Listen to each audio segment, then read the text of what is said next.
Ainda consigo sentir o gosto amargo daquele café que eu tomava quando ouvi as palavras que mudaram tudo. Era uma tarde de maio. O sol entrava pelas janelas do meu apartamento em Ipanema. Aquele mesmo apartamento que comprei trabalhando durante 30 anos, economizando cada centavo, sacrificando férias e sonhos. O café estava pela metade quando Fernando, meu único filho, apareceu com sua esposa Cristina e aquela pasta de documentos. Lembro-me do sorriso dele. Não um sorriso de afeto, mas aquele tipo de sorriso que precede uma vitória calculada. "Mãe, trouxe os papéis da escritura para você assinar", ele disse, depositando-os na mesa de centro como se fossem meros papéis sem importância. Mas nós dois sabíamos o que significavam. Era meu apartamento, minha segurança, tudo o que construí sendo transferido para o nome dele. "É para sua proteção", ele repetia há meses. "Na sua idade, é melhor ter tudo organizado." Na minha idade. Como se 68 anos significasse incapacidade. Como se as rugas no meu rosto apagassem décadas de experiência e inteligência. Enquanto assinava cada página, percebi o olhar ansioso de Cristina, observando cada movimento da minha caneta como um falcão. O relógio de parede parecia bater mais alto naquela tarde. Cada tic-tac marcando o fim de uma era da minha vida. O que eles não sabiam é que por trás da fachada de professora aposentada, carinhosa e ingênua, existia uma mulher que trabalhou por décadas como investigadora especializada em crimes financeiros. Uma mulher que aprendeu a ler pessoas, a detectar mentiras, a antecipar traições. Minha carreira real sempre foi um segredo bem guardado, protegido por uma vida aparentemente comum. Assinei a última página e entreguei os documentos a Fernando. Foi então que aconteceu. Como se um interruptor tivesse sido ligado, a máscara caiu. Ele guardou os papéis na pasta, levantou-se e, com um olhar que jamais esquecerei, disse aquelas palavras que ainda ecoam na minha mente durante noites insones. "Agora sai da minha vida, sua velha. Não preciso de você." O silêncio que seguiu foi ensurdecedor. Cristina não demonstrou surpresa. Apenas um leve sorriso de canto de boca, confirmando que era cúmplice. Ficou claro que aquilo não era um impulso, mas algo planejado, discutido entre eles, aguardado por muito tempo. Meu próprio filho, aquele que embalei em noites de febre, para quem paguei a melhor educação possível, a quem dei tudo o que uma mãe poderia dar, me descartava como um objeto sem utilidade. "Fernando", comecei a dizer, mas ele já caminhava em direção à porta. Não havia remorso em seus olhos, apenas impaciência. "O apartamento agora é meu. Você tem uma semana para sair", ele completou, como se estivesse falando com uma estranha. "Pode ir para aquela casa em Jacarepaguá. É mais do que suficiente para você." A casa em Jacarepaguá. Um pequeno imóvel que herdei dos meus pais, onde guardava algumas lembranças e caixas antigas. Para ele, o lugar perfeito para esconder uma mãe idosa, longe dos olhos da sociedade que frequentava. Quando a porta bateu, deixando-me sozinha na sala, não chorei. Algo dentro de mim já esperava por isso. Nos últimos anos, percebi os pequenos sinais. As visitas cada vez mais raras, sempre com algum interesse financeiro. Os telefonemas curtos nos feriados. A maneira como Fernando vasculhava meus documentos quando pensava que eu não estava olhando. O que ele não sabia é que eu já tinha um plano. 6 meses antes, quando notei documentos estranhos chegando em meu nome, contas bancárias que nunca abri, comecei a investigar discretamente. Como profissional que fui, sabia exatamente o que procurar. Câmeras discretas instaladas no apartamento revelaram Fernando copiando meus documentos pessoais, usando meu CPF para operações que eu desconhecia. Naquela noite, após sua saída, peguei o telefone e liguei para Antônio Santos, meu antigo colega de trabalho e vizinho do prédio. Ele fez exatamente o que previmos. Disse com uma calma que surpreenderia Fernando se ele pudesse me ouvir. Ative o plano.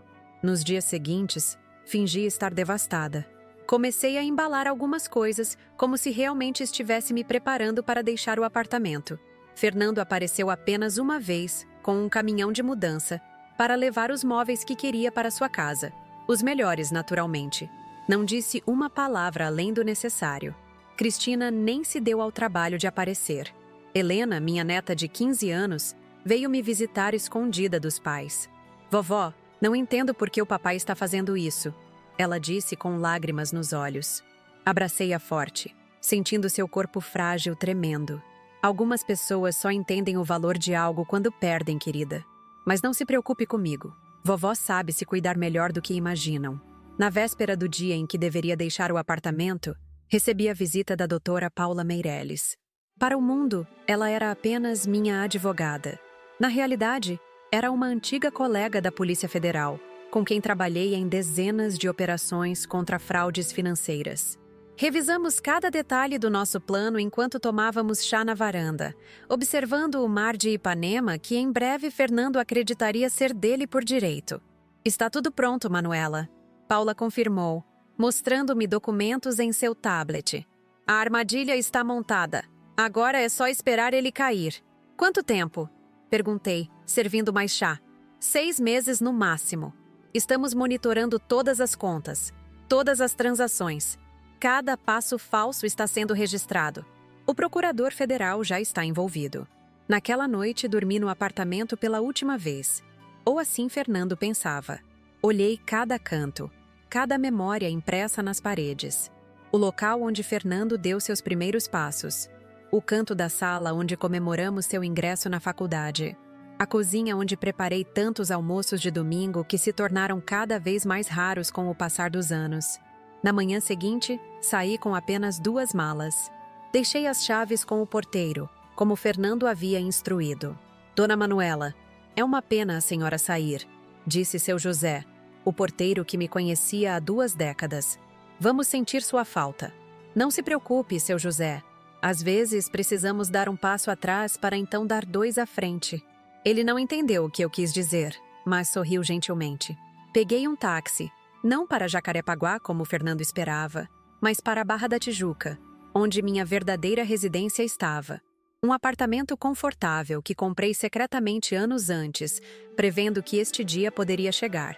Lá, montei o que chamávamos na polícia de sala de operações. Computadores, documentos, provas sendo coletadas diariamente. Durante os próximos meses, Fernando não fez nenhum esforço para saber como eu estava. Nem um telefonema, nenhuma mensagem. Como se eu tivesse simplesmente deixado de existir. O que ele não sabia é que cada movimento dele estava sendo monitorado, cada operação financeira rastreada, cada encontro com seus cúmplices gravado. E enquanto os dias passavam, eu recebia relatórios constantes da equipe que montamos. Descobrimos que o esquema era muito maior do que imaginávamos inicialmente. Fernando não estava apenas usando meu nome e CPF para algumas transações duvidosas. Ele comandava uma rede de fraudes imobiliárias que lesava principalmente pessoas idosas. Dezenas de histórias como a minha, de filhos tomando propriedades de pais idosos, muitas vezes com consequências muito piores. Aquilo deixou de ser apenas sobre mim, tornou-se uma missão. Cada novo documento que chegava às minhas mãos fortalecia minha resolução. Isso não é vingança, repetia para Antônio quando ele se preocupava com meu envolvimento emocional no caso. É justiça. O aniversário de 43 anos de Fernando se aproximava. Ele planejava uma grande festa em um rooftop em Copacabana, convidando figuras importantes da sociedade carioca, potenciais investidores, pessoas que impressionariam seus novos vizinhos de Ipanema. Seria sua consagração social, usando o dinheiro das fraudes e o status do meu antigo apartamento. Seria também o momento perfeito para o nosso contra-ataque. Os convites para a festa foram enviados. O meu, obviamente, não estava entre eles. Mas isso não importava. Eu estaria presente de uma forma que Fernando jamais poderia prever. Os preparativos finais do nosso plano estavam em andamento. Cada detalhe revisado múltiplas vezes. Vocês devem estar se perguntando se em algum momento hesitei. Se o amor de mãe falou mais alto que o senso de justiça. Confesso que sim. Houve noites em que olhei fotografias antigas, lembrei dos momentos felizes, questionei se estava fazendo a coisa certa. Mas então lembrava das palavras dele. Sai da minha vida, sua velha. E lembrava também de todas as outras vítimas. Idosos que perderam tudo e não tinham como se defender. Pessoas que, diferente de mim, não tinham um passado na investigação criminal, nem conexões com a Polícia Federal. De onde vocês estão assistindo isso agora? Do Rio de Janeiro como eu? Ou de algum outro lugar do Brasil onde histórias como essa também acontecem todos os dias? Se você está acompanhando o meu relato até aqui, saiba que essa história, infelizmente, é mais comum do que imaginamos. Então, peço que se inscreva no canal Vovó Lembrou para acompanhar o desenrolar desta história. Quero muito saber o que você pensa sobre isso tudo. O que faria no meu lugar? Deixe nos comentários a sua opinião. E não se esqueça do like, pois deu muito trabalho reunir coragem para contar essa história tão pessoal. E agora, vamos continuar de onde paramos. Os pequenos sinais que me fizeram suspeitar que algo muito errado estava acontecendo bem debaixo do meu nariz. Os primeiros sinais começaram sutilmente, como gotas de chuva antes de uma tempestade. Talvez eu devesse ter percebido antes, mas o amor de mãe tem essa peculiaridade. Nos faz acreditar sempre na melhor versão dos nossos filhos, mesmo quando a realidade mostra o contrário. Lembro-me claramente da primeira vez que notei algo estranho. Era uma terça-feira de outono, daquelas com céu nublado que fazem o Rio de Janeiro parecer uma cidade diferente. Fernando havia me visitado no dia anterior, algo raro desde que se casou com Cristina. A visita, como sempre, tinha um propósito específico. Precisava que eu assinasse uma procuração para resolver questões do inventário do seu pai. Assinei sem questionar muito. Augusto, meu ex-marido, havia falecido há 5 anos, e pensei que fossem apenas burocracias tardias. Na manhã seguinte, ao organizar alguns documentos na escrivaninha de mogno que herdei da minha avó, percebi que meu talão de cheques estava em posição diferente da que eu sempre deixava. Pode parecer paranoia de uma senhora de 68 anos, mas velhos hábitos de investigadora nunca morrem. Durante décadas, trabalhei observando padrões, detectando anomalias, percebendo quando algo estava fora do lugar. Comecei a prestar mais atenção. Nas semanas seguintes, recebi correspondências estranhas, extratos de contas bancárias que nunca abri, comunicações de investimentos que jamais fiz, até mesmo uma carta de um cartório em Petrópolis mencionando uma propriedade que eu supostamente havia comprado. Quando liguei para o banco questionando, ouvi a resposta que começou a despertar minhas suspeitas. A senhora autorizou seu filho a realizar essas operações com a procuração que nos enviou. Procuração, no plural. Não apenas aquela que eu havia assinado recentemente. Naquela noite, não consegui dormir. As peças começavam a se encaixar, formando um quebra-cabeça perturbador. As visitas cada vez mais raras de Fernando e Cristina. Os almoços de domingo, que só aconteciam quando precisavam de algo. As perguntas insistentes sobre meus investimentos, sobre o valor do apartamento em Ipanema, sobre minha aposentadoria. Estou ficando paranoica, tentei me convencer, enquanto preparava um chá de camomila na cozinha silenciosa. Mas outra voz, mais forte, a voz da investigadora que fui, sussurrava: confie nos seus instintos. No dia seguinte, fiz algo que jamais imaginei que faria com meu próprio filho. Liguei para Márcia Oliveira, minha melhor amiga e também ex-colega da Polícia Federal. Nos encontramos no restaurante Cantinho do Mar, em Copacabana, um lugar discreto onde costumávamos discutir casos décadas atrás. Manuela, se você está com essa suspeita, precisamos investigar, ela disse, após ouvir minhas preocupações. Você sabe melhor que ninguém como funciona esse tipo de golpe. Já vimos isso centenas de vezes. Mas estamos falando do meu filho, Márcia, respondi, sentindo um nó na garganta. E é justamente por isso que você precisa ter certeza. Se estiver enganada, ótimo. Mas se estiver certa, ela deixou a frase no ar, enquanto mexia o café com a colher de prata. Decidimos começar uma investigação discreta. Márcia acionou alguns contatos que ainda mantinha na ativa, enquanto eu instalava discretamente câmeras de segurança no meu apartamento. Pequenas, quase imperceptíveis, colocadas estrategicamente na sala, no escritório e no corredor. O tipo de equipamento que usei em operações importantes durante minha carreira. A verdade não demorou a aparecer. Na semana seguinte, enquanto eu supostamente estava na fisioterapia, um compromisso semanal que Fernando conhecia bem, ele apareceu no apartamento. Usou a chave que tinha para emergências e foi direto ao meu escritório. As câmeras capturaram tudo. Ele abrindo gavetas, fotografando documentos, vasculhando pastas, copiando minha assinatura em uma folha em branco. Assisti às imagens no laptop de Márcia, em sua casa, sentindo uma mistura de náusea e tristeza que jamais havia experimentado. Nem nos piores casos que investiguei, senti algo parecido. Ainda pode ter uma explicação. Tentei racionalizar, enquanto Márcia segurava minha mão. Manuela, você está vendo o mesmo que eu. Ele está usando sua identidade para algum esquema. Precisamos descobrir a extensão disso. Os relatórios começaram a chegar nos dias seguintes. Fernando havia aberto 3 contas bancárias em meu nome. Havia uma procuração, com minha assinatura falsificada, dando a ele plenos poderes para administrar meus bens. Descobrimos também que ele estava envolvido em um esquema imobiliário maior, usando meu nome e CPF como laranja em transações suspeitas. Mais perturbador ainda foi descobrir que não era só comigo. Pelo menos 5 outros idosos, todos pais de amigos de Fernando, estavam em situação semelhante. Um padrão claro emergia. Filhos usando o nome dos pais idosos para operações financeiras fraudulentas, contando com a confiança, ou, em alguns casos, com o declínio cognitivo que acompanha a idade. É um esquema organizado, concluiu Rafael Costa, o procurador federal que Márcia contatou. Nos encontramos secretamente em seu escritório, onde ele mostrou pastas com casos similares. Seu filho não está agindo sozinho. Há outros envolvidos, inclusive no sistema bancário e em cartórios.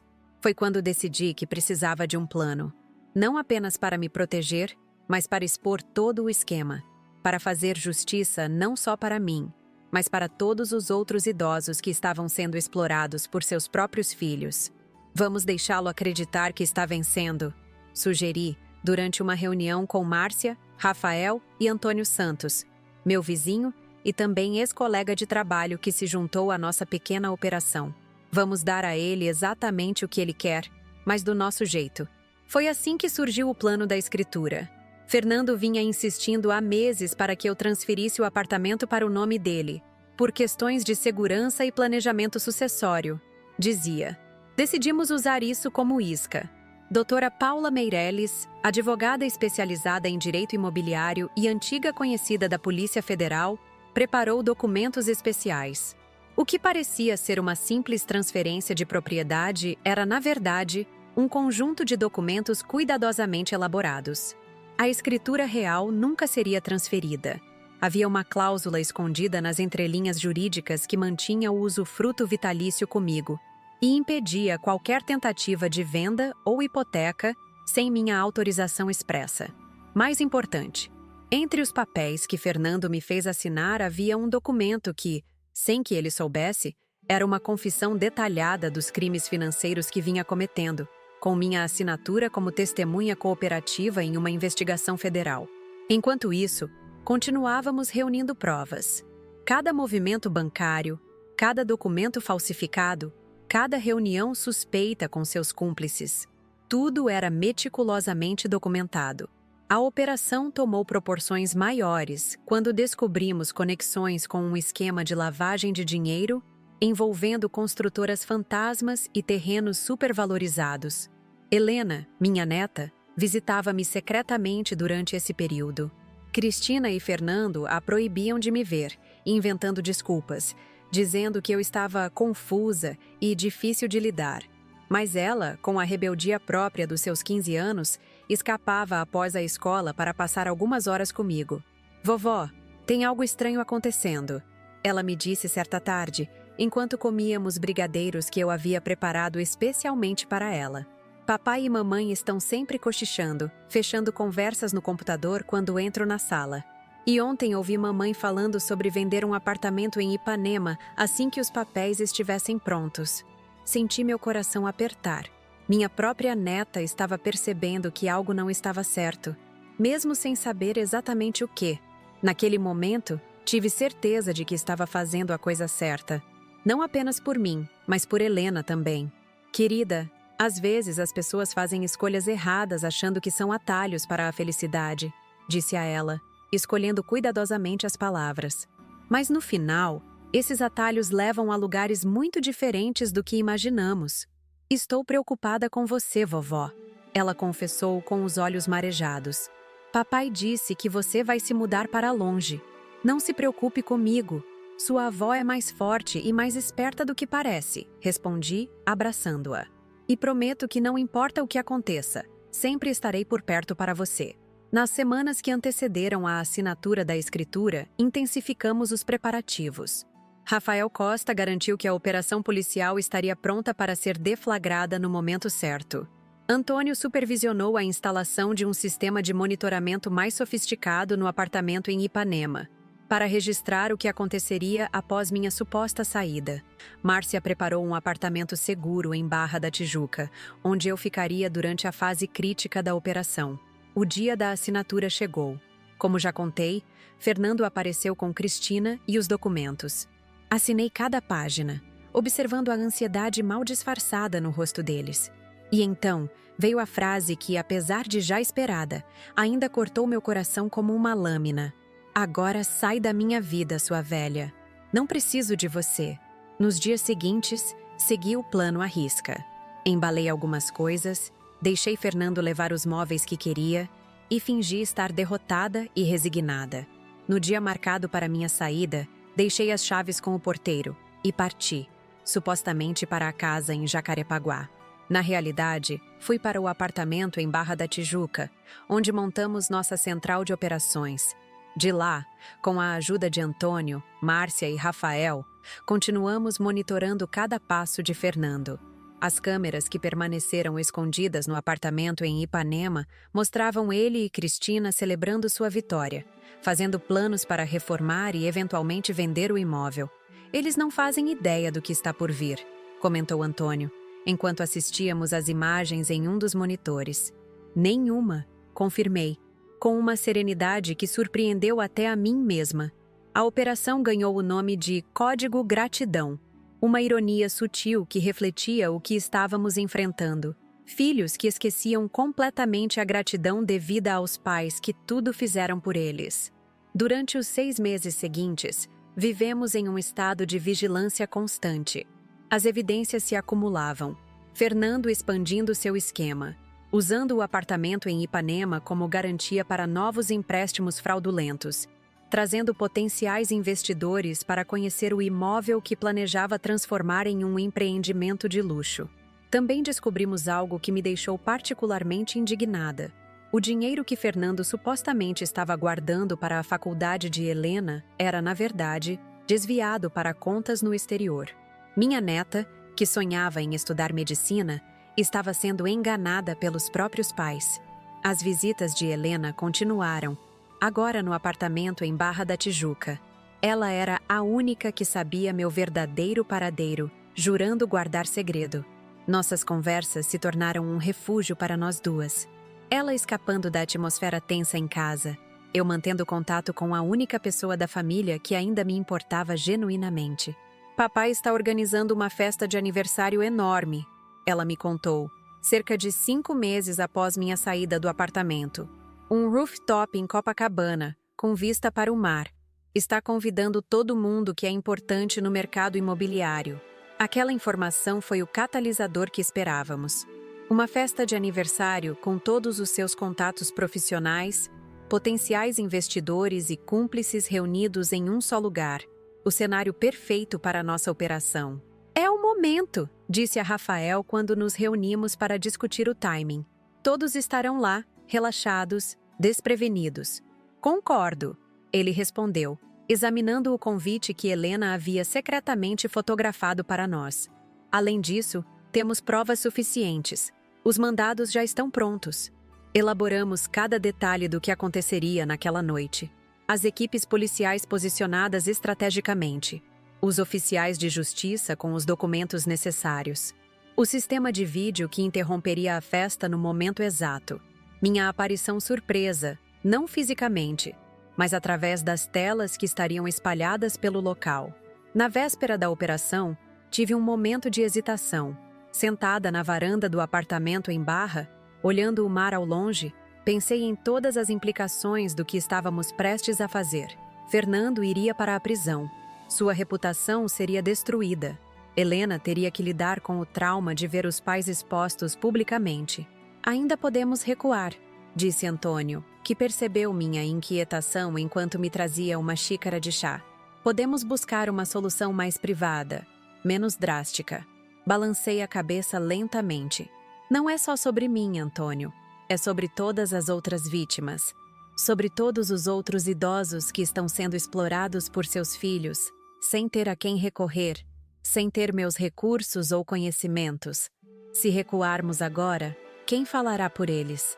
Ele assentiu, compreendendo. Você sempre foi a mais corajosa de nós, Manuela. Naquela noite, revi antigas fotografias de família. Fernando criança, correndo pela praia de Ipanema. Adolescente, orgulhoso com o troféu de um campeonato de natação. Jovem adulto, na formatura da faculdade, com o futuro brilhante pela frente. Em que momento aquele menino que eu amava se transformou no homem calculista que agora atraía não apenas minha confiança, mas a de tantos outros? Talvez nunca encontre resposta para essa pergunta. Mas sabia que, independentemente do meu amor por ele, a justiça precisava prevalecer. Algumas lições só são aprendidas da maneira mais difícil. Na manhã seguinte, a Operação Código Gratidão estava pronta para ser deflagrada. Eu estava pronta para revelar a todos quem realmente era Manuela Montes. Não apenas uma mãe traída, mas uma mulher que dedicou a vida a combater exatamente o tipo de crime que agora sofria na própria pele. O relógio avançava. Cada minuto nos aproximava do momento da verdade. A adrenalina corria em minhas veias, misturando-se com a dor e a determinação. Lembrei-me das palavras de um antigo mentor na Polícia Federal. A justiça às vezes caminha devagar, Manuela, mas ela sempre chega ao seu destino. Naquela noite, a justiça chegaria ao seu destino na cobertura de um hotel em Copacabana, vestida de festa de aniversário. E meu filho descobriria, da maneira mais dura possível, que algumas traições têm um preço muito alto a ser pago. Enquanto me preparava, ajeitando o colar de pérolas que usaria para gravar minha mensagem de vídeo, pensei em todas as outras mães que, naquele exato momento, estavam sendo manipuladas, enganadas e descartadas por filhos ingratos. Esta operação seria por todas elas também.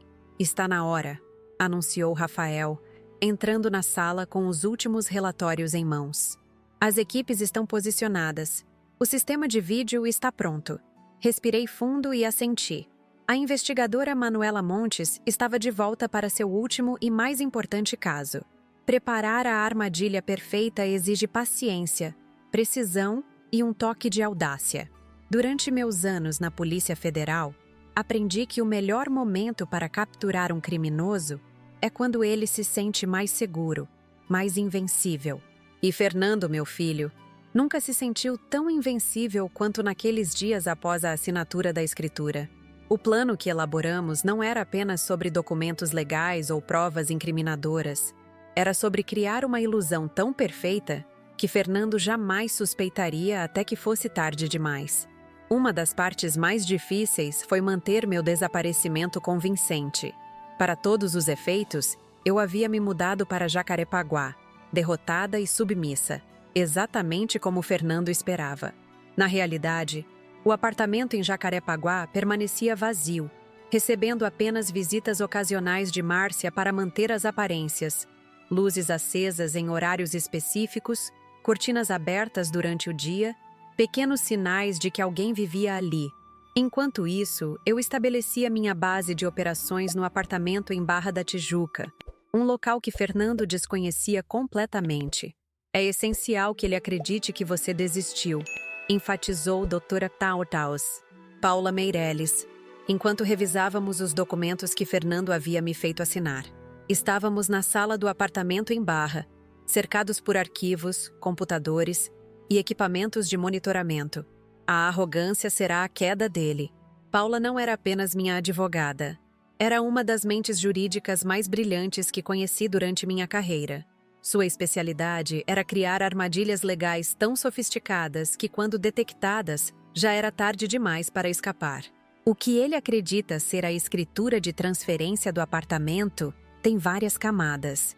explicou ela, destacando seções específicas do documento com um marcador amarelo. Primeira camada. Parece uma transferência padrão de propriedade. Segunda camada. Mantém o usufruto vitalício com você, impossibilitando qualquer tentativa de venda ou hipoteca sem sua autorização expressa. E a terceira camada? Perguntei, mesmo já conhecendo a resposta. Um sorriso sutil surgiu no rosto de Paula. A terceira camada é a mais engenhosa.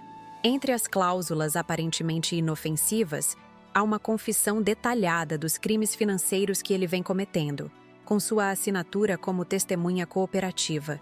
Juridicamente, é como se ele tivesse confessado tudo e você tivesse testemunhado essa confissão. Ele jamais leria cada palavra antes de registrar, comentou Antônio, que observava nossa conversa enquanto configurava um dos sistemas de monitoramento. Ninguém lê. Exatamente, confirmou Paula. Pessoas gananciosas raramente leem as letras miúdas. Estão muito ocupadas pensando no que vão ganhar. Nas semanas seguintes, monitoramos cada movimento de Fernando através das câmeras que permaneceram ocultas no apartamento em Ipanema, o apartamento que ele agora acreditava ser completamente seu. Observamos enquanto ele trazia potenciais investidores, mostrando orgulhosamente a vista para o mar, gabando-se de como havia convencido a velha a transferir a propriedade. Uma das cenas mais dolorosas foi vê-lo remover fotografias de família das paredes, substituindo-as por obras de arte contemporâneas que Cristina havia selecionado. Vi-o jogar no lixo um porta-retrato com uma foto nossa, Fernando aos 5 anos, sentado no meu colo em um banco da Praça Nossa Senhora da Paz. Aquela imagem sendo descartada como lixo foi um dos poucos momentos em que permiti que as lágrimas viessem. Não deixe que a dor nuble seu julgamento, aconselhou Márcia, que estava comigo naquele momento. Lembre-se do objetivo maior. Ela estava certa. Isso havia deixado de ser apenas sobre mim ou Fernando. Nossa investigação revelou um esquema muito mais amplo do que imaginávamos inicialmente. Fernando e seus associados haviam criado uma rede sofisticada de fraudes imobiliárias que visava especificamente pessoas idosas. Usavam laços familiares para obter assinaturas em documentos, transferiam propriedades, contraíam empréstimos usando os imóveis como garantia e depois desapareciam, deixando os idosos sem nada, muitas vezes até sem teto. Identificamos pelo menos 23 vítimas até agora, informou Rafael Costa durante uma de nossas reuniões de atualização. O jovem procurador federal havia transformado nosso caso em sua prioridade pessoal. A maioria nem sequer denunciou por vergonha ou por medo de retaliação da própria família. Como conseguem dormir à noite? Perguntei, mais para mim mesma do que esperando uma resposta. Compartimentalização, respondeu o Dr. Cláudio Mendes, o psicólogo forense que Rafael trouxe para nos ajudar a entender a mente dos criminosos.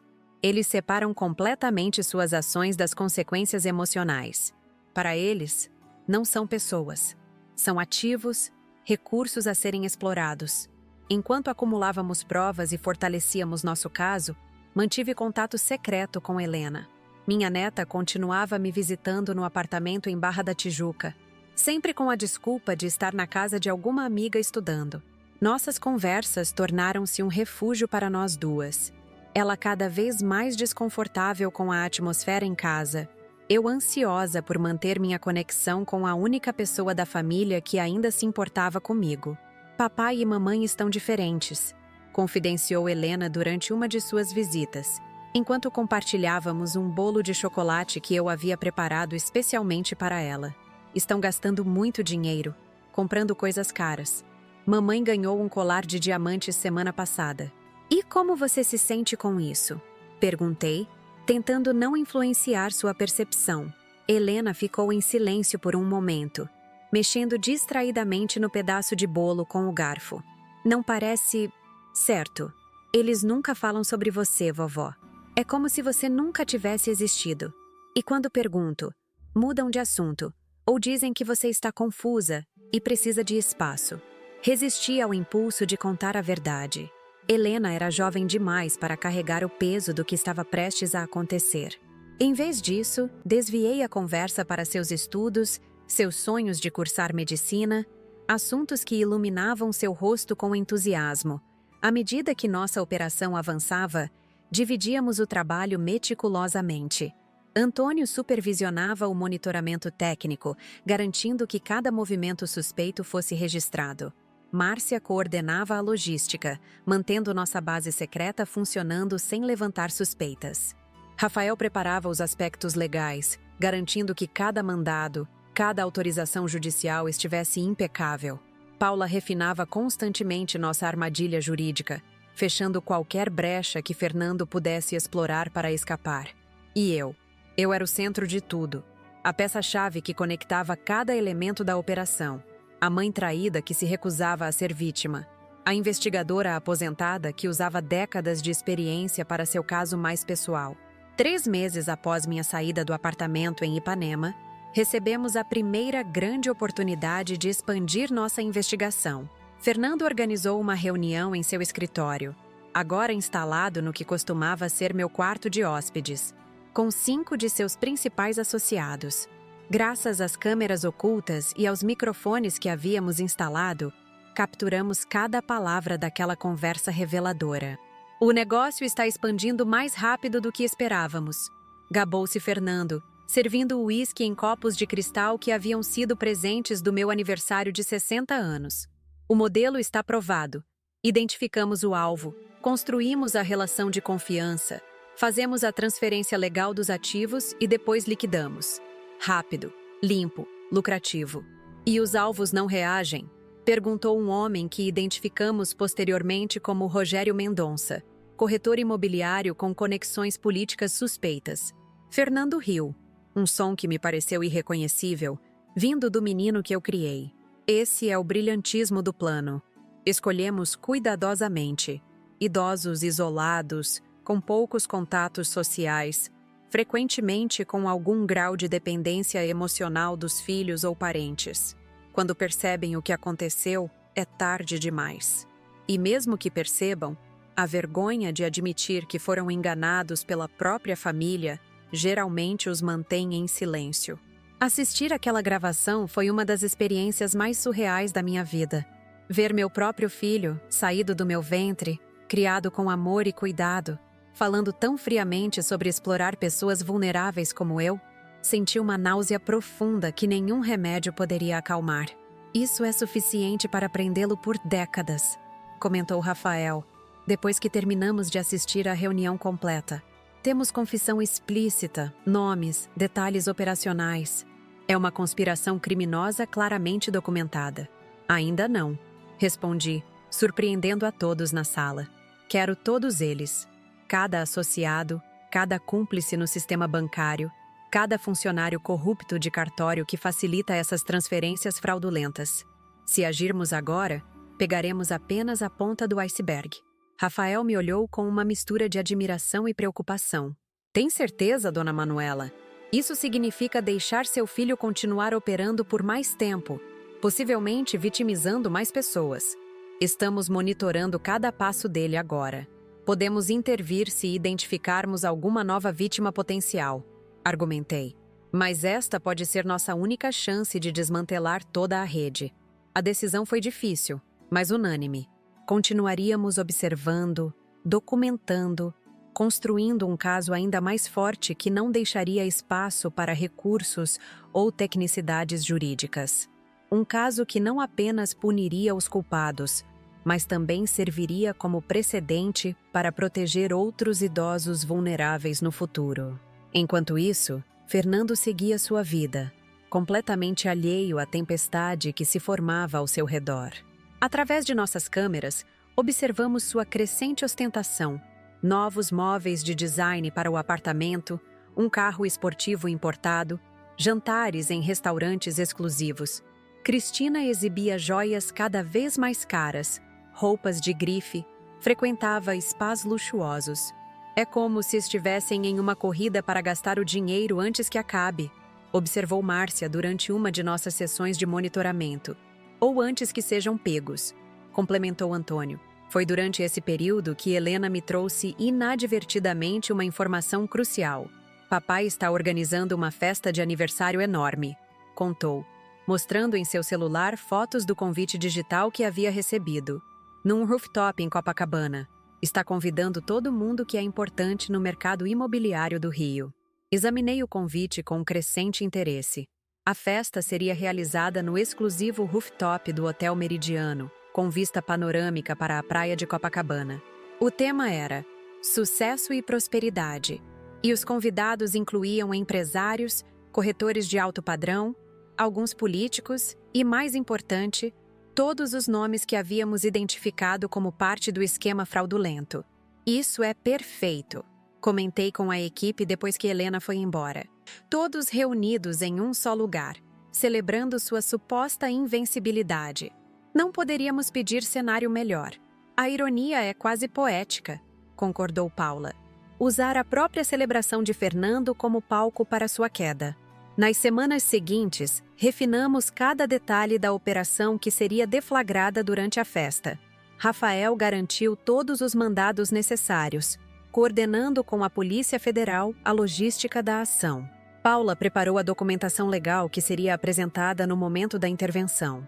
Antônio desenvolveu um sistema especial para interceptar as telas de vídeo do evento, permitindo que eu aparecesse simultaneamente em todos os monitores do local. Uma das decisões mais difíceis foi o que fazer em relação a Helena. Ela não tinha conhecimento do que estávamos planejando e certamente estaria presente na festa do pai. Vê-lo ser exposto e detido publicamente seria traumático para uma adolescente de 15 anos. Talvez devêssemos mantê-la afastada de alguma forma, sugeriu Márcia, preocupada. Inventar uma emergência, algo que a faça sair antes do momento crucial. Balancei a cabeça, sentindo o peso da decisão. Não, Helena merece saber a verdade, por mais dolorosa que seja. Protegê-la agora apenas adiaria o inevitável e poderia fazê-la questionar sua própria percepção da realidade quando tudo viesse à tona. Tem certeza? Insistiu Márcia. É sua neta. Exatamente por ser minha neta que preciso respeitá-la o suficiente para não esconder a verdade. Respondi, com uma firmeza que surpreendeu até a mim mesma. Além disso, ela já sente que algo está errado. Seu instinto é bom, como o meu era na idade dela. Na semana da festa, gravei minha mensagem de vídeo em um estúdio profissional que Rafael conseguiu através de contatos na Polícia Federal. Vesti-me formalmente, com o colar de pérolas que havia sido presente do meu pai quando me formei na academia de polícia, décadas atrás. Ensaiei várias vezes o que diria, buscando o equilíbrio entre firmeza e dignidade, entre justiça e compaixão. Não demonstre raiva, aconselhou o Dr. Cláudio, que supervisionava a gravação. Raiva dá a ele poder sobre você. Demonstre determinação, clareza, propósito. As palavras iniciais vieram naturalmente. Olá, meu filho. Surpresa. Imaginar a expressão de Fernando ao ver meu rosto surgindo inesperadamente nas telas durante sua celebração triunfal me dava uma estranha sensação de calma. Não era vingança o que eu buscava. Era justiça. Era reequilíbrio. Era a verdade vindo à tona. Como inevitavelmente sempre vem. Na véspera da operação, tive um último encontro com Helena. Não contei sobre o que aconteceria na noite seguinte, mas tentei prepará-la emocionalmente da melhor forma que pude. Helena, quero que você saiba que não importa o que aconteça, meu amor por você nunca mudará, disse segurando suas mãos entre as minhas. Às vezes a vida nos apresenta verdades difíceis de aceitar, mas é enfrentando essas verdades que crescemos. Ela me olhou com aqueles olhos verdes tão parecidos com os meus. Uma sabedoria, além de seus anos brilhando neles. Tem algo que você não está me contando, vovó? Sorri suavemente. Amanhã, tudo ficará claro. Só peço que confie no seu coração para distinguir o certo do errado, independentemente de quem esteja envolvido. Quando ela partiu, senti um misto de apreensão e determinação. O caminho que eu havia escolhido era irreversível, com consequências que afetariam muitas vidas, incluindo a da minha amada neta. Mas como ensinei a Fernando, aparentemente sem sucesso, cada escolha tem consequências, e ninguém está acima de enfrentá-las. Na manhã da festa, reuni-me com toda a equipe para os ajustes finais. Rafael confirmou que as equipes policiais estariam posicionadas discretamente no hotel e arredores. Antônio verificou pela última vez os sistemas técnicos que permitiriam nossa intervenção audiovisual. Paula garantiu que todos os documentos estavam em ordem, prontos para serem apresentados no momento exato. "Está pronta?" perguntou Márcia, enquanto ajustava o comunicador discreto que eu usaria durante toda a operação, permitindo contato constante com a equipe. Respirei fundo, pensando em tudo o que havia acontecido, em todas as traições, em todas as outras vítimas que não tiveram a chance de buscar justiça. Mais pronta do que jamais estive para qualquer operação na minha carreira. As horas seguintes passaram em um estado de clareza quase surreal. Instalamo-nos em uma suíte reservada no mesmo hotel onde aconteceria a festa, transformada temporariamente em nosso centro de comando. De lá, poderíamos monitorar tudo em tempo real através das câmeras de segurança do hotel, dos microfones discretamente posicionados e dos agentes infiltrados entre os funcionários do evento. Observei a chegada dos convidados, empresários influentes, políticos locais, figuras proeminentes do mercado imobiliário carioca. Vi Fernando e Cristina recebendo-os triunfalmente, ele em um terno italiano caríssimo, ela exibindo um colar de diamantes que eu suspeitava ter sido comprado com dinheiro desviado de idosos vulneráveis. Vi Helena chegar, linda em um vestido azul marinho, parecendo deslocada entre adultos que celebravam um sucesso construído sobre exploração e fraude. Notei sua expressão levemente desconfortável, como se sentisse intuitivamente que havia algo errado com toda aquela ostentação. E então, quando os brindes começaram e Fernando se preparava para discursar sobre seu sucesso merecido, dei o sinal. Era o momento que havíamos planejado meticulosamente por 6 meses. O momento em que Manuela Montes deixaria de ser a mãe descartada para se revelar como a arquiteta da justiça. "Iniciar Operação Código Gratidão", disse calmamente no comunicador, sentindo o peso e a importância daquele momento. Agora, o momento da revelação chegou com a precisão de um relógio suíço. Enquanto observava pelos monitores da nossa sala de operações, vi Fernando erguer sua taça de champanhe, pronto para fazer um discurso para seus convidados.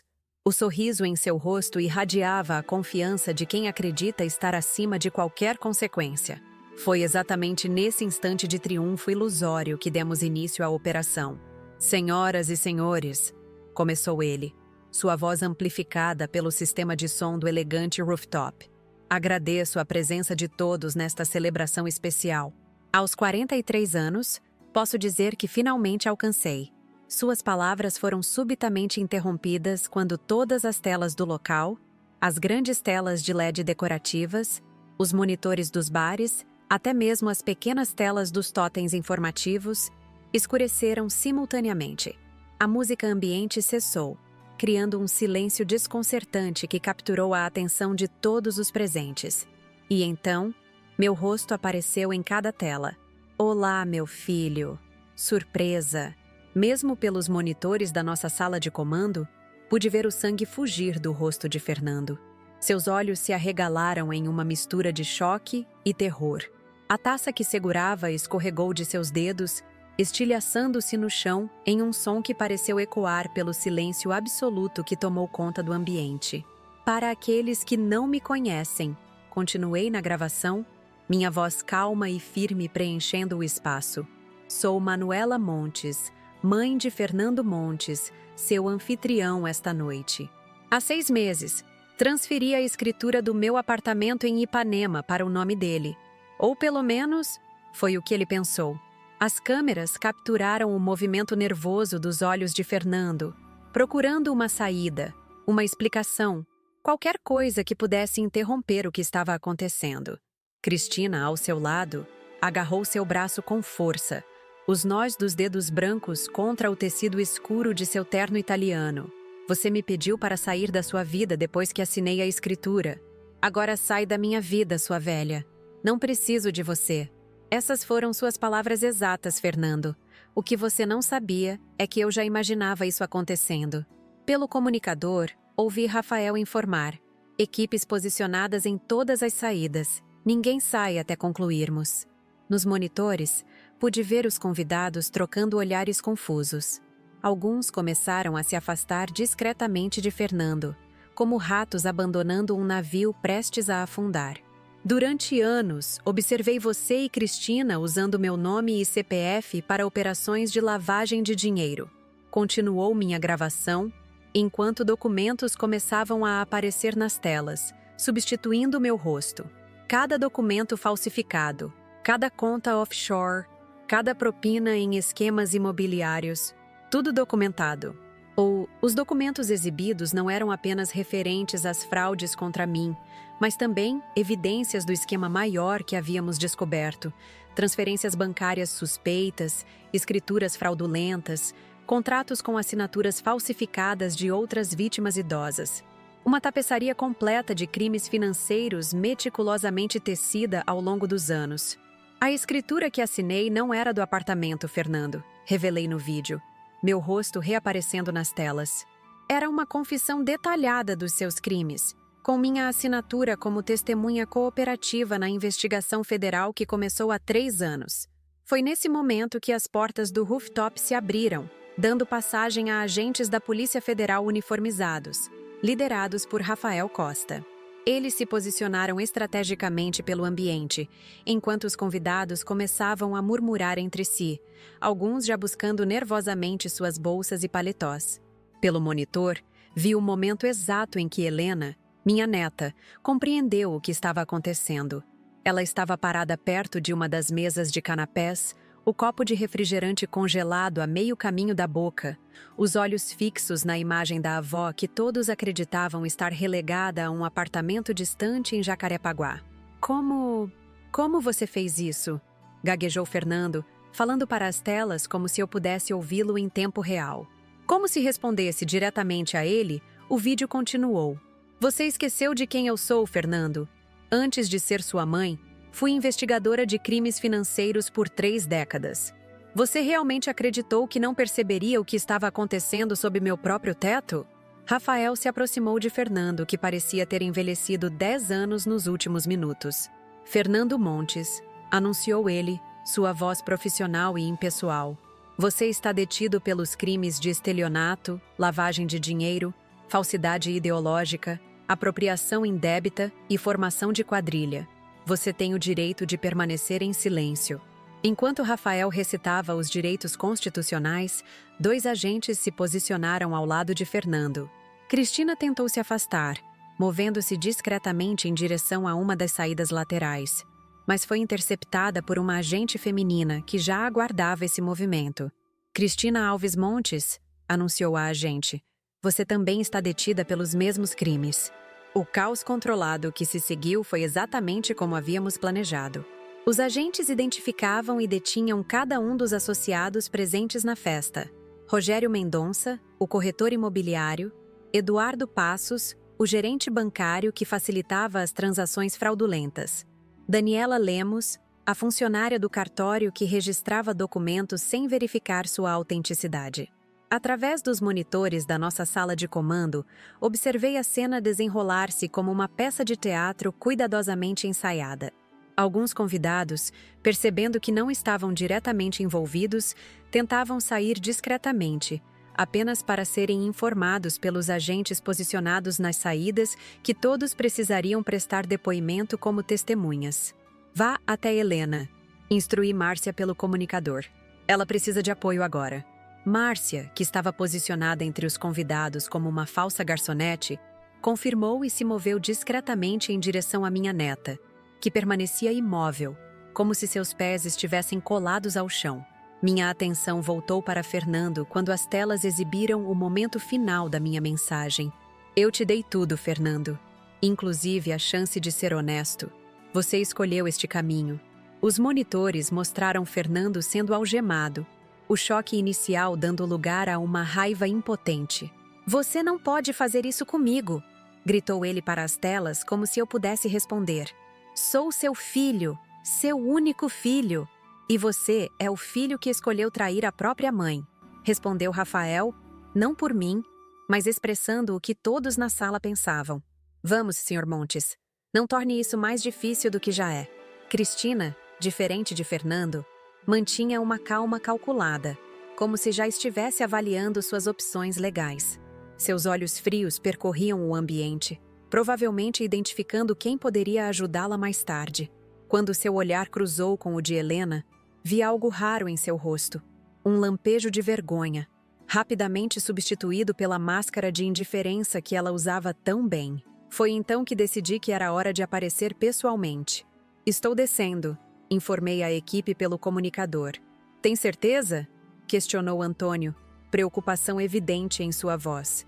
"Podemos concluir a operação sem sua presença física." "Tenho", respondi com determinação.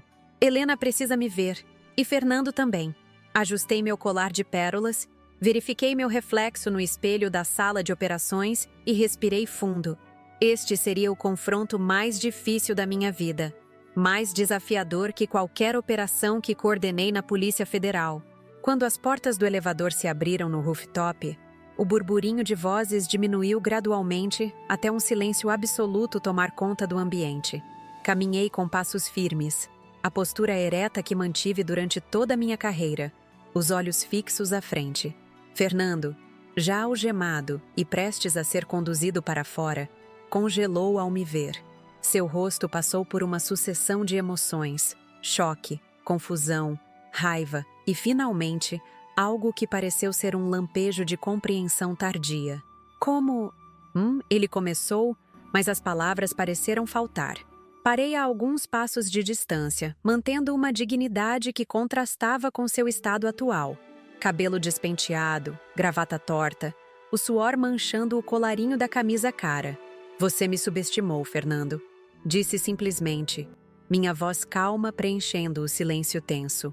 Como muitos subestimam os idosos, confundem cabelos brancos com fragilidade, rugas com incapacidade, experiência com obsolescência. Notei pelo canto do olho que vários convidados estavam discretamente filmando a cena com seus celulares. Amanhã, isso seria notícia em todos os jornais, compartilhado infinitamente nas redes sociais. A humilhação pública era parte da punição, mas não era meu objetivo principal. "Por quê?", perguntei. A única pergunta que realmente importava. "Por que trair quem sempre te deu tudo?" Fernando desviou o olhar, incapaz de sustentar o meu. "Você não entenderia", murmurou, a arrogância ainda presente mesmo na derrota. "Tente", insisti, mantendo a calma. "Acho que mereço pelo menos isso."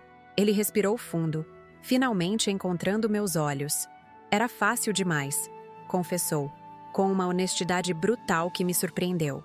"Você e todos os outros, tão confiantes, tão dispostos a acreditar no melhor das pessoas, tão vulneráveis."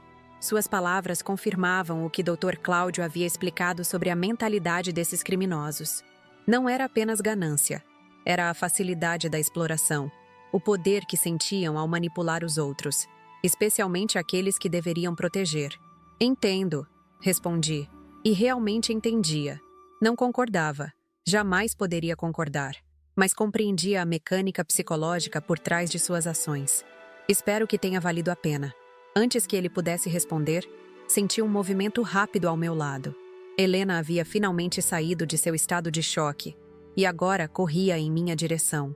Seus braços me envolveram em um abraço apertado, seu corpo tremendo com soluços contidos. "Vovó", ela murmurou contra meu ombro. Eu sabia que tinha algo errado. Eu sabia. Abracei-a de volta, sentindo uma onda de proteção maternal se estender da minha filha para minha neta.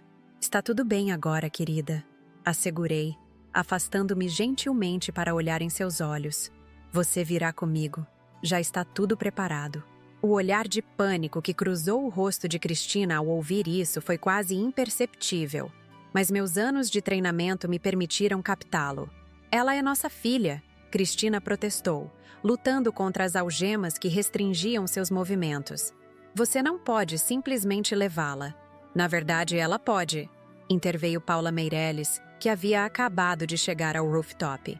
Minha advogada se aproximou com passos confiantes, uma pasta de documentos em mãos. "Tenho aqui uma medida cautelar de guarda provisória, assinada pelo juiz da Vara de Família há 3 horas. Considerando as circunstâncias criminais envolvendo ambos os pais, Helena ficará sob a guarda da avó materna até o julgamento definitivo. O olhar que Cristina lançou para Paula foi de puro ódio, mas não havia nada que ela pudesse fazer. A rede que tecemos ao redor deles era inescapável, cada detalhe meticulosamente planejado. Isso não acabou, ameaçou Fernando enquanto os agentes começavam a conduzi-lo para fora.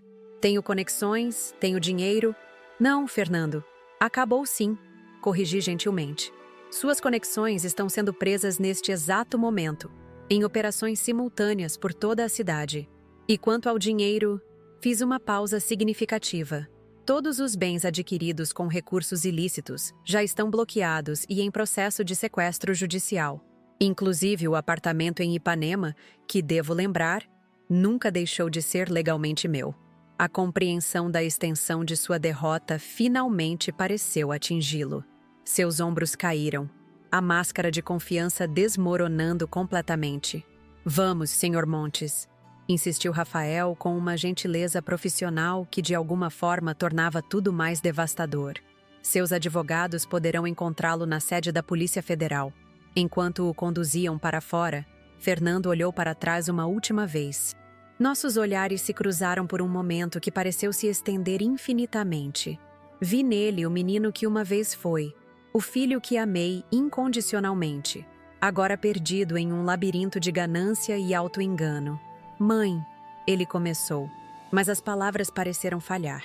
Eu sei, respondi simplesmente. E então ele se foi, conduzido pelos agentes para o elevador, junto com Cristina e os outros detidos.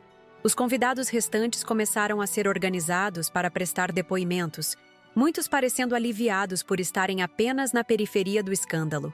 Helena permaneceu ao meu lado, sua mão firmemente segurando a minha, como se temesse que eu pudesse desaparecer novamente. "O que acontece agora?" perguntou ela, sua voz pequena e insegura. "Agora vamos para casa", respondi, envolvendo seus ombros com meu braço. "Temos muito o que conversar, muito o que processar, mas faremos isso juntas." Márcia se aproximou, trazendo o casaco de Helena.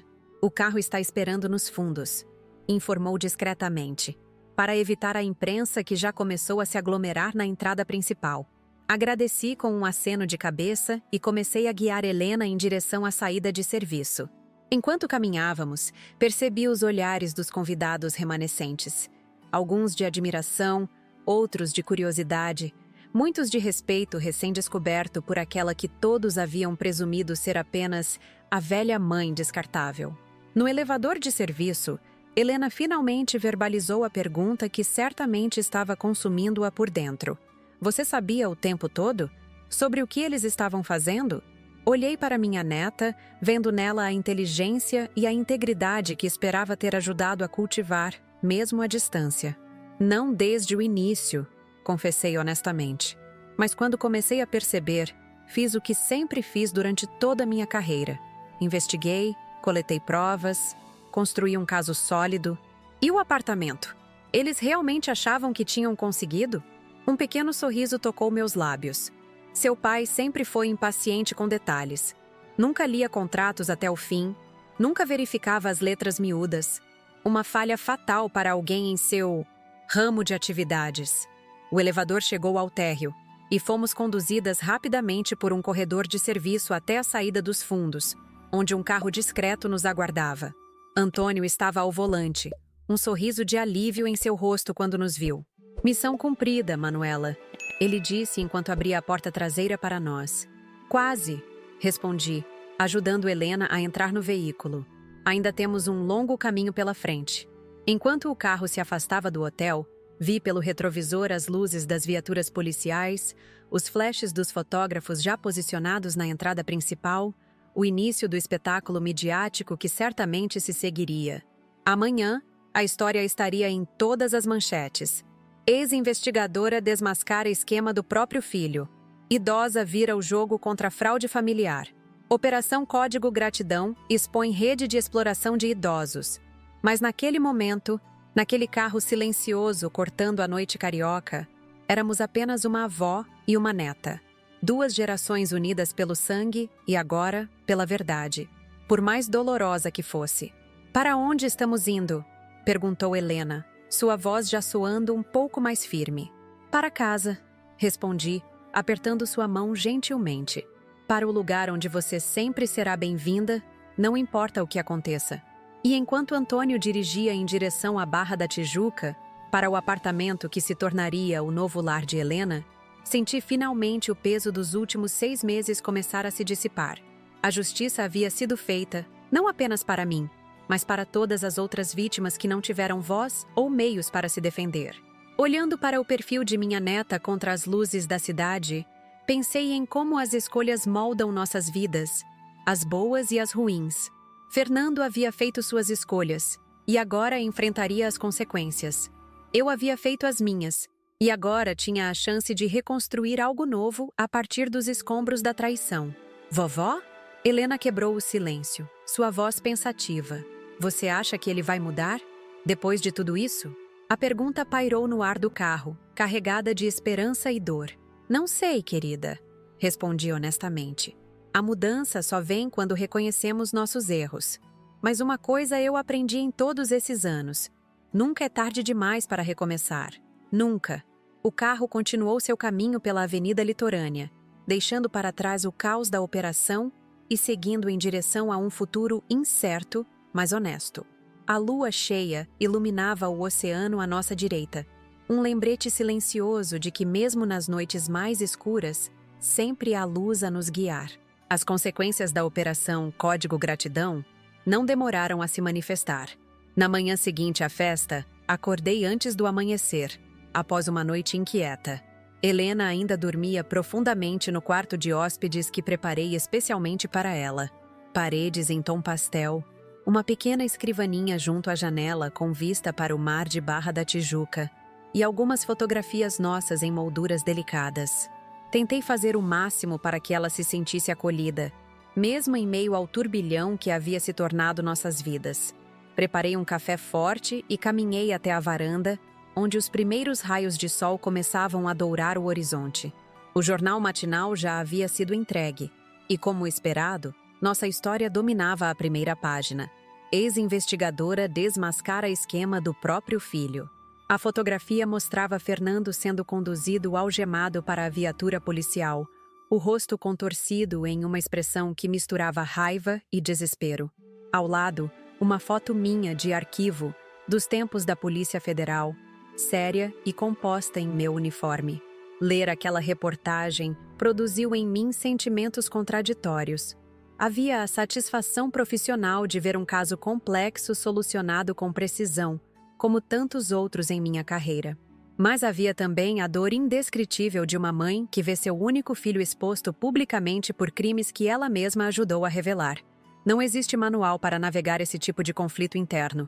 O telefone tocou insistentemente durante toda a manhã. Jornalistas, programas de televisão, conhecidos há muito esquecidos. Todos querendo sua parte na história sensacional da vovó investigadora. Instrui Márcia, que chegou cedo para nos ajudar, a filtrar as ligações. A única que permiti passar foi a de Dr. Cláudio Mendes, o psicólogo que havia nos auxiliado durante a operação. Como está Helena? Foi sua primeira pergunta. A voz calma transmitindo genuína preocupação. Ainda dormindo, respondi, baixando o tom enquanto me afastava em direção ao escritório. Ela estava exausta, física e emocionalmente. E você, Manuela? Como está lidando com tudo? Hesitei antes de responder, permitindo-me pela primeira vez desde o início de tudo, reconhecer o peso emocional que carregava. Estou processando. Uma parte de mim sente que traí meu próprio filho. A outra sabe que fiz o que era necessário. Ambas as partes estão corretas. Ele observou gentilmente. Não existe resposta simples para dilemas morais como esse. O importante agora é cuidar de Helena e de você mesma. O trauma pode manifestar-se de formas inesperadas nos próximos dias. Seguindo seu conselho, combinamos sessões de terapia para Helena 3 vezes por semana. E também para mim. Justiça sem cura é apenas outra forma de punição. Ele lembrou antes de desligarmos. Suas palavras permaneceram comigo enquanto eu preparava um café da manhã substancial, antecipando que Helena acordaria faminta após o turbilhão emocional da noite anterior. Por volta das 10 da manhã, Rafael Costa ligou com atualizações oficiais. A operação havia sido um sucesso absoluto, com 19 prisões efetuadas simultaneamente em diversos pontos do Rio de Janeiro. O esquema era ainda maior do que imaginávamos, envolvendo funcionários de 3 diferentes cartórios e 2 gerentes bancários de alto escalão. Mais de 30 idosos haviam sido identificados como vítimas até aquele momento. Muitos deles sequer cientes de que suas propriedades haviam sido transferidas fraudulentamente. Fernando e Cristina estão sendo transferidos para Bangu hoje à tarde, informou Rafael. A audiência de custódia foi realizada esta manhã. Considerando a gravidade dos crimes e o risco de obstrução da justiça, a prisão preventiva foi mantida. Bangu. O complexo penitenciário onde passei anos investigando esquemas de corrupção. Agora, meu próprio filho estaria lá, em uma cela, usando o uniforme cinza dos detentos, sujeito às mesmas regras severas que eu ajudei a impor a tantos outros criminosos. A ironia não me escapava. Fernando pediu para falar com você, acrescentou Rafael após uma pausa. Não é obrigatório, claro. A decisão é inteiramente sua. Aquela informação me pegou desprevenida. O que Fernando poderia querer dizer agora? Mais acusações? Súplicas desesperadas? Promessas vazias de arrependimento? Vou pensar no assunto, respondi finalmente. No momento, minha prioridade é Helena. Como se invocada por nossas palavras, ouvi os passos suaves de minha neta pelo corredor. Agradeci a Rafael e desliguei, compondo rapidamente uma expressão mais serena. Helena apareceu na porta da cozinha, ainda usando o pijama que havíamos comprado às pressas na noite anterior. Os cabelos desalinhados, os olhos inchados de tanto chorar. Parecia simultaneamente mais jovem e mais velha do que seus 15 anos. A vulnerabilidade de uma criança misturada à compreensão prematura de verdades adultas. Bom dia, querida, cumprimentei, tentando manter um tom de normalidade que parecia absurdamente inadequado diante das circunstâncias. Preparei panquecas. Ainda são suas favoritas? Ela assentiu silenciosamente, sentando-se à mesa da cozinha. Servi um prato generoso e coloquei à sua frente, junto com uma jarra de suco de laranja recém-espremido. Observei enquanto ela comia mecanicamente, como se seu corpo reconhecesse a necessidade de nutrição, mesmo que sua mente estivesse em outro lugar. Eles estão nos jornais, não estão? Perguntou finalmente, sem erguer os olhos do prato. Não havia sentido em esconder. Sim, na primeira página. Helena assentiu novamente, como se confirmasse algo que já sabia. As meninas da escola vão ver.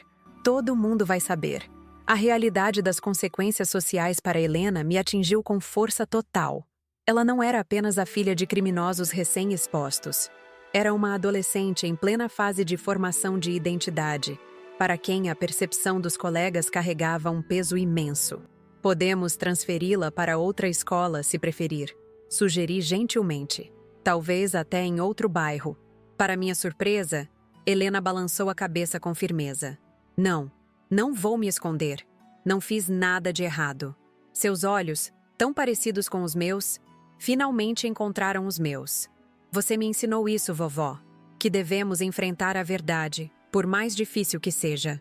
O orgulho que senti naquele momento foi tão intenso que quase ofuscou a dor dos últimos meses. Em meio a toda a desonestidade, minha neta havia escolhido o caminho da integridade.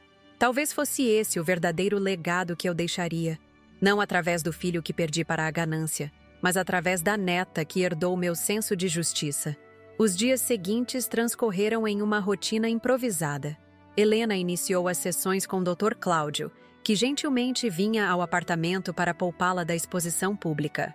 Eu alternava entre reuniões com advogados, depoimentos complementares para a Polícia Federal e longas conversas com Paula Meirelles sobre as implicações legais de tudo o que havia acontecido. Os bens bloqueados estão sendo avaliados, explicou Paula durante uma de nossas reuniões. Muitos terão que ser vendidos para ressarcir as vítimas, mas seu apartamento em Ipanema está seguro, como planejamos. A cláusula de usufruto vitalício funcionou perfeitamente. E quanto à casa em Jacarepaguá? Perguntei, pensando no pequeno imóvel que herdei dos meus pais. Também segura, Fernando nunca chegou a incluí-la nos esquemas dele, provavelmente por considerá-la de pouco valor comercial. Assenti, sentindo um alívio inesperado. Aquela casa modesta guardava memórias preciosas da minha infância. Os almoços de domingo com meus pais, as tardes brincando no pequeno quintal, o canto dos pássaros nas mangueiras antigas. Era um pedaço da minha história que havia permanecido intocado pela ganância de Fernando. Na terceira noite após a operação, enquanto Helena dormia, recebi a visita de Antônio. Desde que tudo começou, ele havia sido meu apoio mais constante, meu confidente, meu parceiro naquela missão improvável. Sentamos na varanda com 2 xícaras de chá, observando as luzes da cidade refletidas no mar escuro. "Você já decidiu se vai visitá-lo?" perguntou ele, quebrando o silêncio confortável que havia se estabelecido entre nós. Não precisei perguntar a quem ele se referia. Ainda não. Uma parte de mim quer confrontá-lo, exigir explicações. Outra parte teme que não haja explicação satisfatória para o que ele fez. Antônio assentiu, compreensivo. "Não há prazo para essa decisão, Manuela. Você já foi corajosa o suficiente por uma vida inteira." Olhei para aquele homem que havia estado ao meu lado nos momentos mais difíceis e senti uma onda de gratidão.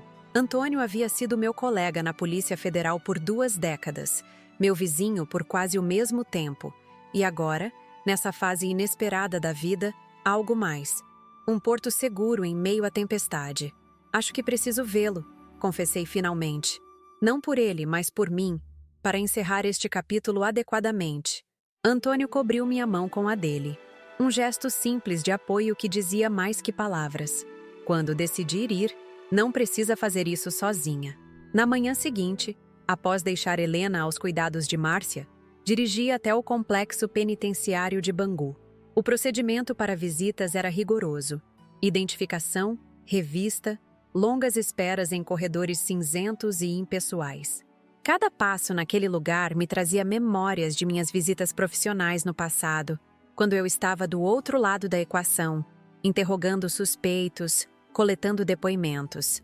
Fernando foi trazido à sala de visitas com as mãos algemadas, vestindo o uniforme cinza da instituição. O contraste com o homem elegante da festa de aniversário não poderia ser mais chocante. Seu rosto mostrava sinais evidentes de noites mal dormidas, e havia um novo vinco entre suas sobrancelhas que não estava lá antes. "Mãe", ele disse quando me viu, a voz desprovida da arrogância habitual. "Você veio." "Vim", confirmei, sentando-me na cadeira de metal à sua frente. "Você pediu para me ver." O guarda se posicionou discretamente no canto da sala, dando-nos a ilusão de privacidade, embora ambos soubéssemos que cada palavra seria ouvida e registrada. "Como está Helena?" perguntou ele, surpreendendo-me com sua primeira preocupação, lidando com a situação melhor do que se poderia esperar. "Ela é forte." "Como você?" observou ele, com algo que pareceu ser genuína admiração. "Eu nunca imaginei que você pudesse fazer o que fez." "Esse foi seu erro, Fernando, subestimar-me, como tantos subestimam os idosos." Ele baixou os olhos, um gesto raro de submissão que jamais vi nele como adulto. "Eu queria pedir desculpas, mas sei que não há desculpas para o que fiz." Não há", concordei, mantendo a voz firme. "Não se trata apenas de mim. Havia outras pessoas, outros idosos que você e seus associados exploraram. Pessoas que confiaram nos próprios filhos, como eu confiei em você." "Eu sei." Ele passou as mãos pelo rosto, um gesto restrito pelas algemas. "Começou pequeno, sabe? Uma procuração aqui, uma conta bancária ali, e então foi ficando mais fácil. Cada vez mais fácil." "É assim que a corrupção funciona", observei, recordando casos similares que investiguei. Pequenos desvios morais que, não confrontados, crescem até se tornarem monstruosidades que mal reconhecemos. Fernando ergueu os olhos, encontrando os meus pela primeira vez desde que entrou na sala. "O que vai acontecer agora? Você enfrentará um julgamento. As provas são irrefutáveis. Haverá uma condenação." "Eu sei disso. Estou perguntando sobre você e Helena. Sobre nós." A pergunta pairou no ar entre nós, carregada de implicações. O que resta de uma família depois de uma traição dessa magnitude? Que tipo de relação poderíamos ter depois do que aconteceu? Não sei, Fernando, respondi honestamente. Algumas feridas são profundas demais para cicatrizar completamente. Mas sei que Helena ainda precisa de um pai, mesmo que seja um pai imperfeito. E você sempre será meu filho, mesmo que tenha se tornado alguém que eu mal reconheço. Você acha que um dia poderá me perdoar? Ele perguntou, a voz quase inaudível. Considerei a pergunta cuidadosamente antes de responder. O perdão não é algo que se concede de uma vez por todas, Fernando. É um processo, muitas vezes longo e doloroso. Não posso prometer que chegaremos lá, mas posso prometer que não fecharei completamente essa porta. Nosso tempo estava acabando. O guarda se aproximou, indicando que a visita chegava ao fim. Antes de me levantar, olhei uma última vez para meu filho, o menino que embalei em noites de febre, o adolescente rebelde que testou meus limites, o homem que escolheu o caminho da desonestidade. Helena perguntou se você vai mudar. Comentei. Eu disse que não sabia, que a mudança só vem quando reconhecemos nossos erros. A escolha, como sempre, é sua. Deixei a penitenciária com sentimentos misturados. Tristeza pelo que havíamos perdido, alívio por ter dito o que precisava ser dito, incerteza sobre o futuro de nossa complicada relação familiar. O céu do Rio estava particularmente azul naquela manhã, um contraste quase cruel com a atmosfera cinzenta que acabara de deixar para trás. 2 semanas após a operação, quando a poeira começava a assentar, recebi um telefonema inesperado. Era Dona Zulmira, uma senhora de 80 anos que morava no mesmo prédio em Ipanema e que, descobri posteriormente, também havia sido vítima de um esquema similar ao que Fernando comandava, perpetrado por seu sobrinho.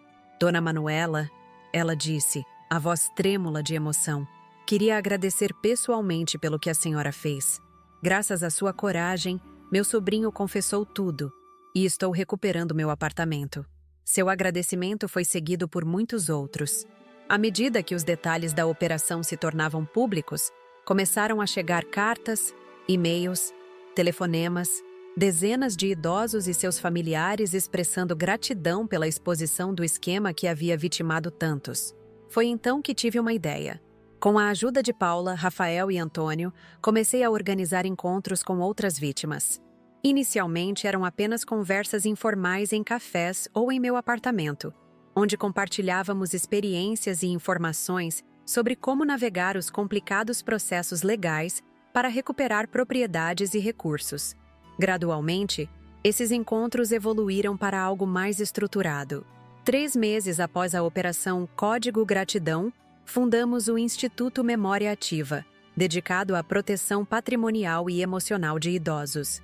Utilizando parte dos recursos recuperados dos esquemas fraudulentos, destinados legalmente à reparação das vítimas, alugamos uma pequena sala comercial em Copacabana, onde começamos a oferecer assessoria jurídica gratuita, apoio psicológico e oficinas educativas sobre direitos dos idosos.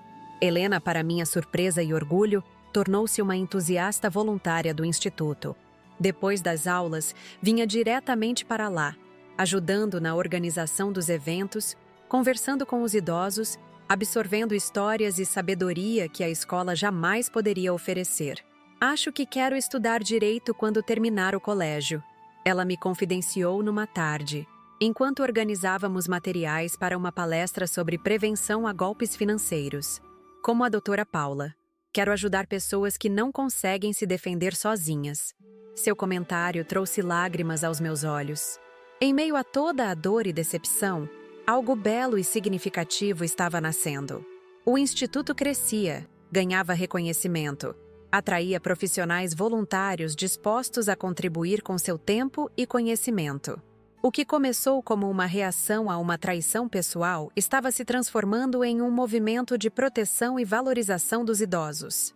No 6º mês após a fundação do Instituto, organizamos um evento especial no Centro Cultural Banco do Brasil. A sala estava lotada, idosos, familiares, profissionais do direito, psicólogos, assistentes sociais e até mesmo alguns políticos interessados em associar suas imagens à causa. No palco, compartilhei nossa história sem filtros, falando abertamente sobre a traição de Fernando, sobre como usei minha experiência profissional para desmantelar o esquema e sobre como aquela experiência dolorosa havia se transformado em propósito. A velhice não é sinônimo de fragilidade ou obsolescência, enfatizei, olhando para os rostos atentos na plateia. É um acúmulo de experiências, sabedoria e, sim, força. O que aconteceu comigo e com tantos outros aqui presentes não foi porque éramos fracos ou ingênuos. Foi porque confiamos nas pessoas erradas, muitas vezes aquelas que deveriam nos proteger. Ao final da palestra, dezenas de pessoas vieram compartilhar suas próprias histórias. Entre elas, notei uma senhora elegante que aguardava pacientemente sua vez.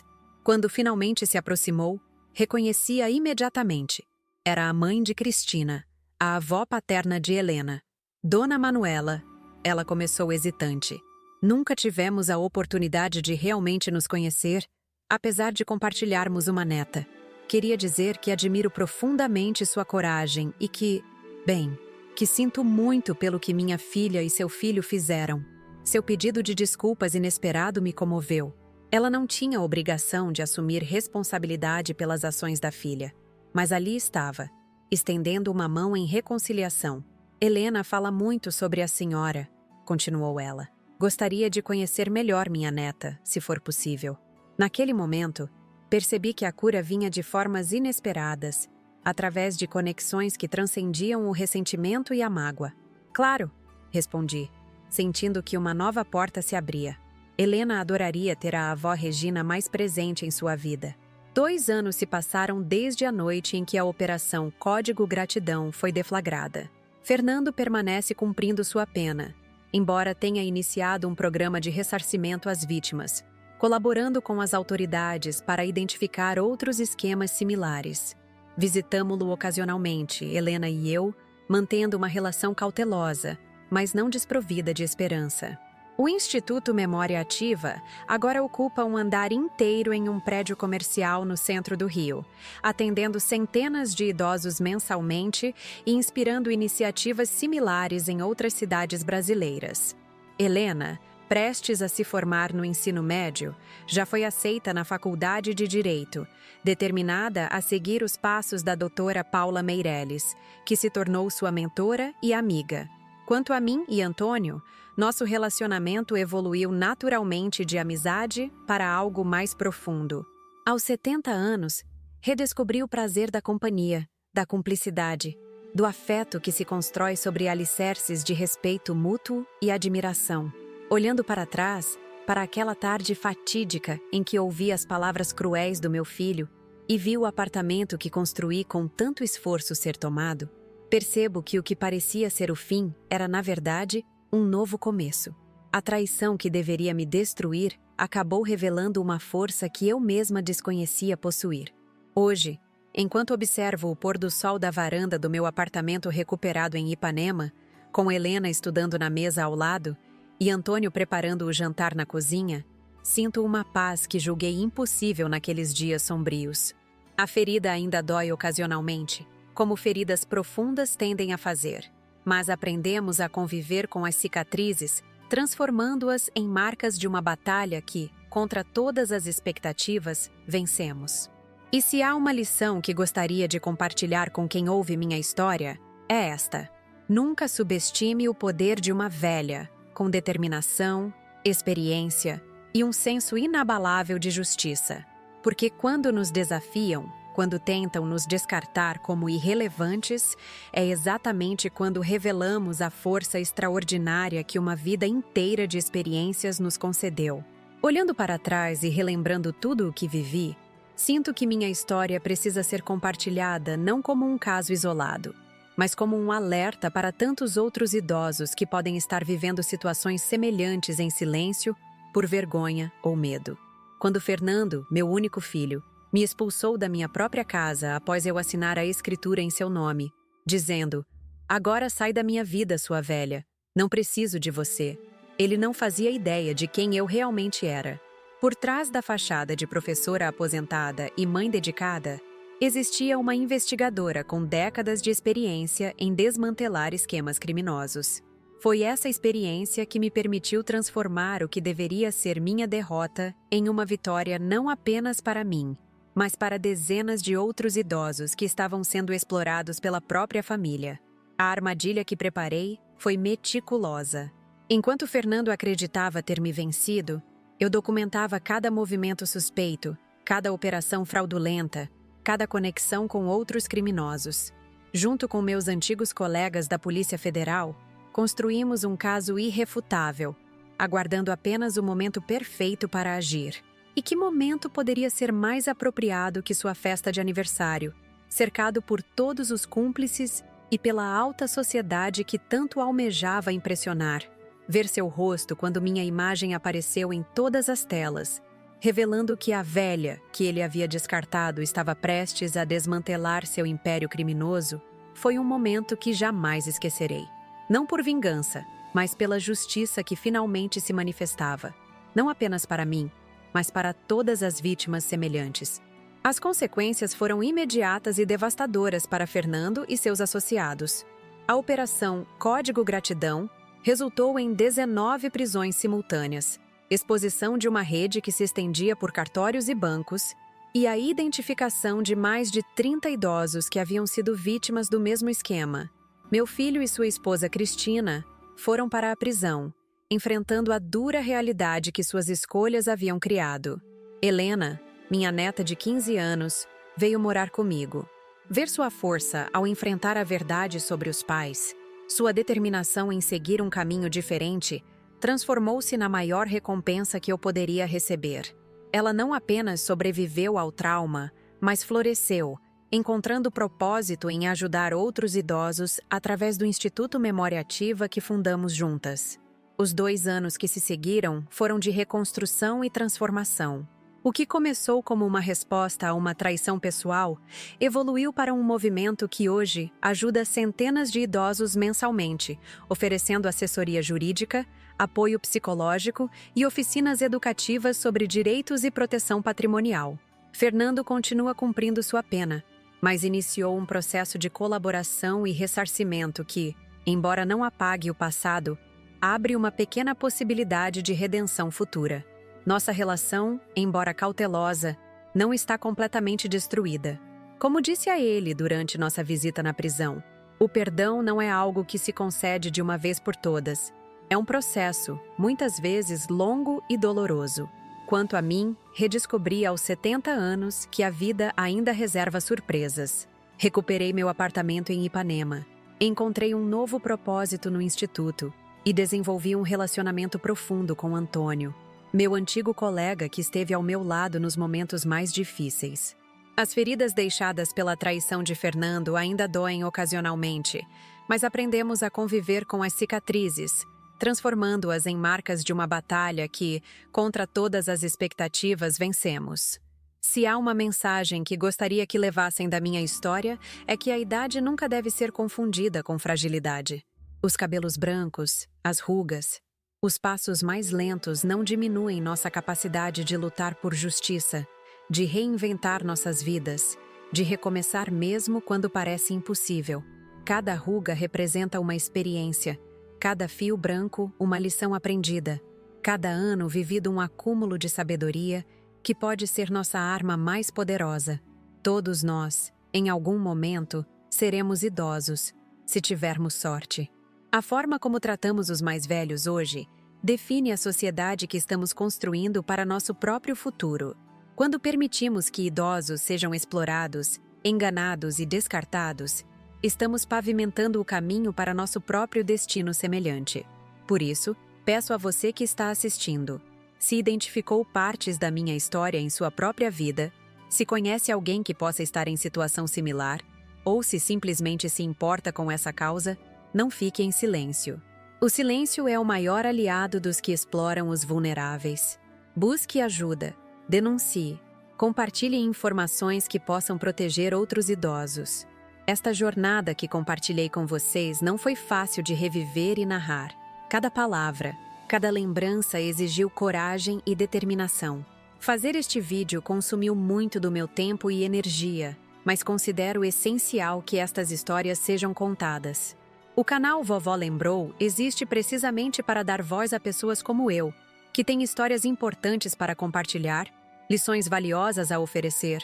Se esta história tocou você de alguma forma, peço que se inscreva no canal. Cada novo inscrito representa mais uma pessoa consciente, mais um aliado na proteção dos direitos dos idosos, mais uma voz que se junta à nossa.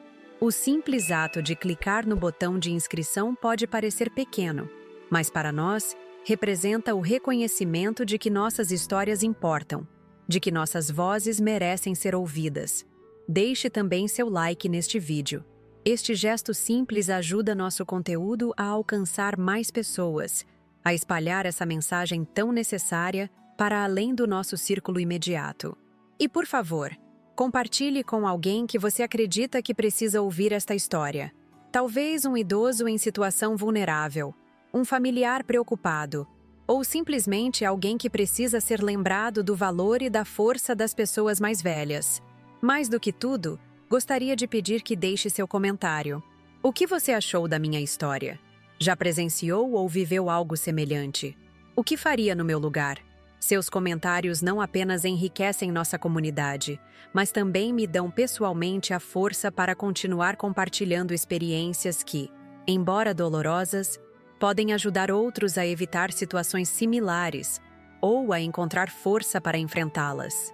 Produzir conteúdo como este exige recursos consideráveis: pesquisa, roteirização, filmagem, edição. Cada etapa demanda tempo e investimento. Se puder, considere contribuir com o Valeu Demais, nossa forma de doação para ajudar nos custos do canal e permitir que tragamos mais vídeos diariamente. Sua contribuição, independentemente do valor, faz uma diferença real na nossa capacidade de continuar este trabalho. Esse apoio nos ajuda a manter o canal ativo e a alcançar mais pessoas com nossas histórias. Visite também nossos outros vídeos.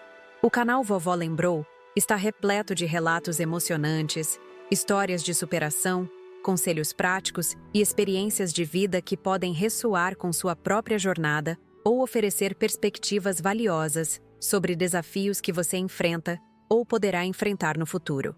Ao encerrar este relato, quero deixar uma reflexão final. A vida raramente segue o caminho que planejamos. Às vezes, as maiores traições vêm de quem mais amamos, e os recomeços mais significativos surgem quando menos esperamos.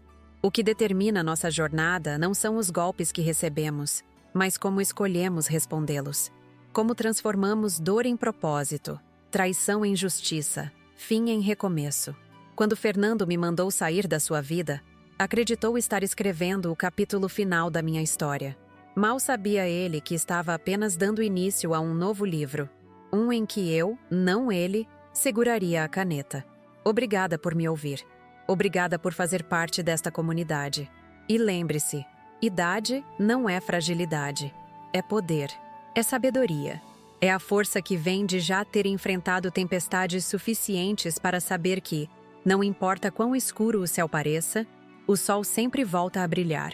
Inscreva-se agora no canal Vovó Lembrou. Deixe seu like. Compartilhe com quem precisa ouvir esta mensagem. Comente sua própria experiência ou reflexão. E se puder, apoie nosso trabalho através do Valeu Demais.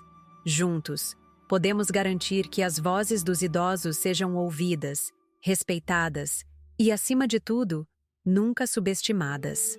Até o próximo relato, onde continuarei compartilhando histórias que precisam ser contadas, lembradas e honradas.